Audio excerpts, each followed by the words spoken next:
It's a little after 2 in the morning. Your eyes are closed. The room is dark and quiet and warm, and by every measure you should be asleep. And then, out of nowhere, it arrives. A memory. Not an important one, something small. Something you said in a conversation 9 years ago. A joke that didn't land. A moment you misread. The time you lifted your hand to wave back at someone who wasn't waving at you.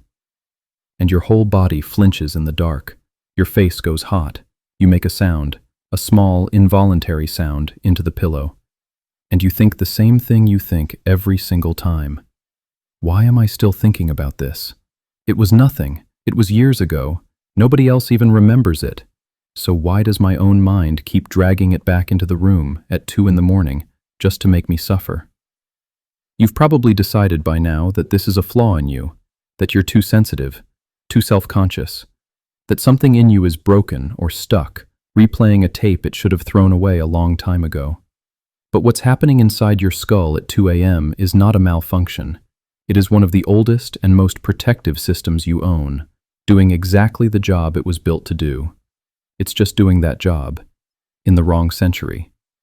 And notice first which memory it chose, because it is almost never the real catastrophes that come for you in the dark. Not the funeral, not the diagnosis, not the genuine losses of your life. Those, somehow, you can hold. It's the small things, the trivial things, the missent text, the wrong name, the laugh that came a half-second too late. Your mind walks straight past 100 genuine tragedies and stops every time at the smallest social stumble it can find. Hold on to that. It's the first clue to what's really happening here. Let's start with the part that hurts the most. The certainty that everyone saw, that the joke that didn't land is still being remembered, right now, by the people who heard it. That somewhere, someone is lying in their own bed, thinking about your worst moment the way you're thinking about it. In the late 1990s, a psychologist at Cornell named Thomas Gilovich decided to actually measure that certainty. In one study, he had a student put on a deliberately embarrassing t-shirt and walk into a room full of other students. Then he asked the one wearing it, "How many people do you think noticed? How many will remember?" The student in the shirt guessed that around half the room had clocked it. Half. And then Gilovich asked the room. The real number was a small fraction of that. Most people hadn't noticed at all, and the ones who had already forgotten. He gave this a name. He called it the spotlight effect. The feeling that there is a spotlight on you, that your stumbles are lit up and center stage, when the truth is that everyone else is standing in their own spotlight, worrying about their own stumble, barely aware of yours. The memory that feels at 2 a.m. like a stage with the whole world watching had its audience leave the theater years ago. But that raises a stranger question. If the memory is harmless, if the audience is long gone, then why does it physically hurt? Why does a thought have the power to make your body flinch under the blankets? In 2003, a neuroscientist at UCLA named Naomi Eisenberger went looking for that answer. She put volunteers inside a brain scanner and had them play a simple online game, just tossing a ball back and forth with 2 other players. What the volunteers didn't know was that the other players weren't real, and partway through, they were programmed to stop, to simply leave you out, to keep throwing the ball to each other and never again to you. It's a small thing, a game, strangers. And yet, when the exclusion began, a specific region of the brain lit up on the scan, the dorsal anterior cingulate cortex, the same region that registers physical pain. Sit with that. Being left out and being physically injured run on the same hardware. Your nervous system does not file social rejection in some soft, separate folder. It files it next to a broken bone. To the deepest part of you, being excluded and being hurt are the same emergency. And that tells you how seriously your body is taking this. The question is why? Why would evolution wire a clumsy wave to the same alarm as a wound? Because for almost the entire history of our species, you did not live among strangers. You lived in a small band, 40 people, maybe 50, and you would live and die among them. There was no new town to move to, no fresh start in a city where nobody knew your name. Your place in that group was not a question of comfort, it was the question of survival. A person who kept their standing was fed in a bad winter, was protected, was chosen. A person who was cast out was alone. Alone against the cold, against the dark, against everything the group existed to hold back. For our ancestors, exclusion was not embarrassment. Exclusion was a death sentence with a delay. So evolution did something ruthless and brilliant. It wired your social standing directly into your threat system. It made the fear of being rejected feel as urgent as the fear of being eaten. And it made any moment that might have damaged your standing, any misstep in front of the group, almost impossible to forget. Because a threat to your belonging was a threat to your life, and threats to your life are not allowed to fade. Which brings us finally to the timing. Why now? Why 2 in the morning and not 2 in the afternoon? In 2001, a neurologist named Marcus Rakel noticed something that everyone before him had quietly ignored. When his subjects were resting, doing nothing, just lying still in the scanner, their brains did not go quiet. Instead, a particular network switched on. He called it the default mode network. The network the brain falls into, by default, the moment it has nothing else to do. And we've since learned what that network is for. It is, more than anything, the network of the self. It replays your social world. It rehearses who you are and where you stand and how you're seen. It is the part of you that thinks about you.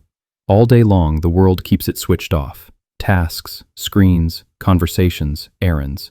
Every demand of the daylight gives the machinery something else to chew on. And then, you lie down. The lights go out. The last task ends. And for the first time in 16 hours, nothing is competing for that part of your mind. So the default network finally takes the stage it has been waiting for all day. And it reaches, the way it always does, for the unfinished business. And there is a reason it reaches for that, for the unfinished thing, and not the 1,000 moments that went fine. In 1927, a young psychologist named Bluma Zygarnik was sitting in a crowded Vienna cafe when she noticed something strange about the waiters. They could carry an entire table's order in their heads, perfectly, effortlessly, right up until the bill was paid. And the instant it was paid, the order vanished from their memory completely, as if the closing of the loop had deleted the file. She took it into the laboratory and found the same pattern in everyone. We remember the unfinished thing far better than the finished one. A task interrupted, a sentence left hanging, a moment that never resolved. The mind keeps it open, keeps it lit, keeps a faint current running through it, because as far as your brain is concerned, anything unfinished is still happening. It is still, in some small way, now. They called it the Zygarnik effect, and it is exactly what keeps the cringe alive. Think back to which memories come for you, the small ones, the trivial ones, the ones that never got an ending. You never got to watch the other person shrug and forget and move on. The loop never closed, and so your brain has held it open for 9 years. A single light left burning in a room you walked out of a long time ago, waiting for a resolution that, for you, never came. And that is why the small things outlast the large ones. The great griefs you sat with, you cried, you talked, you mourned.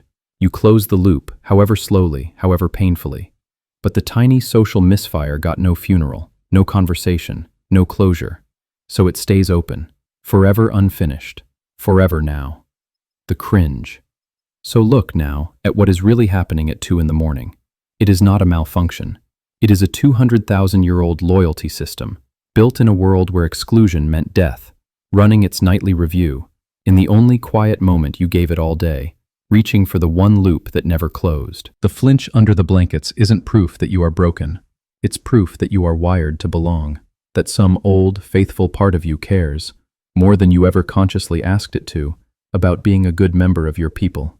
That isn't weakness, it is loyalty. It's just loyalty with no off switch, standing guard over a joke from 9 years ago, as if your life still hangs on it. And here is the mercy hidden inside all of this. Remember Gilovich. Remember the spotlight, the audience you're still performing for, in the dark, the people who supposedly remember, who are supposedly keeping the tape the way you keep it. They left a long, long time ago. They were never watching as closely as you believe. The memory that has its own permanent seat in your mind holds no seat at all in theirs. You are the only person left in the world who kept the recording. And there is one more thing worth knowing, maybe the kindest thing of all. For most of the last century, scientists believed that a memory, once stored, was fixed, a recording you could play back but never change. And then, around the year 2000, a neuroscientist named Karim Nader showed that this was wrong. He found that every time you pull a memory up, every time you replay it, it does not simply play back.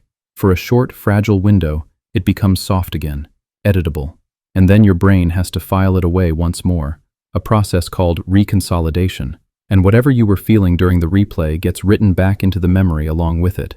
Sit with what that means at 2 in the morning. Every time the cringe surfaces and you meet it with panic, with the heat, with the flinch into the pillow, you are refiling it as something dangerous. You are reconsolidating the fear. You are teaching the memory one more time that it matters, which is why it keeps coming back and coming back stronger. You have been training it night after night without ever once meaning to.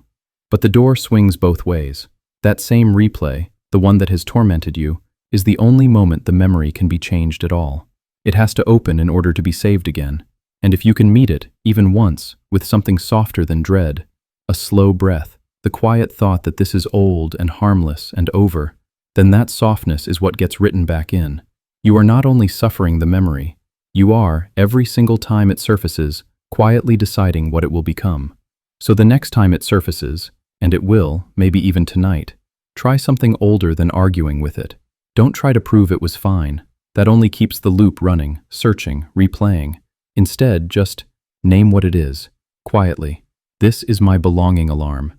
It is ancient, it is loud, and it is wrong about the danger. And then let your body be where it actually is. In a warm room, in a dark room, in a safe room where nothing is happening, where no one is watching, where the only person still standing in that 9-year-old moment is you, and you are allowed to leave it. You are allowed at last to let the loop close. You are not broken. You are carrying a system that kept your ancestors alive for 10,000 generations, still loyally standing watch over a danger that, for you, in this room tonight, simply does not exist. At 2 in the morning, the oldest part of you wakes up, checks your place in a tribe that scattered long ago, and finds a memory with your name on it. It isn't trying to hurt you, it's trying to keep you. It just doesn't know yet that you are already safe. So let it settle. Let the room stay quiet. The rest of the night is still here, still waiting for you, exactly where you left it. And the memory that felt so loud in the dark will be, by morning, exactly what it always was. Nothing. Good night.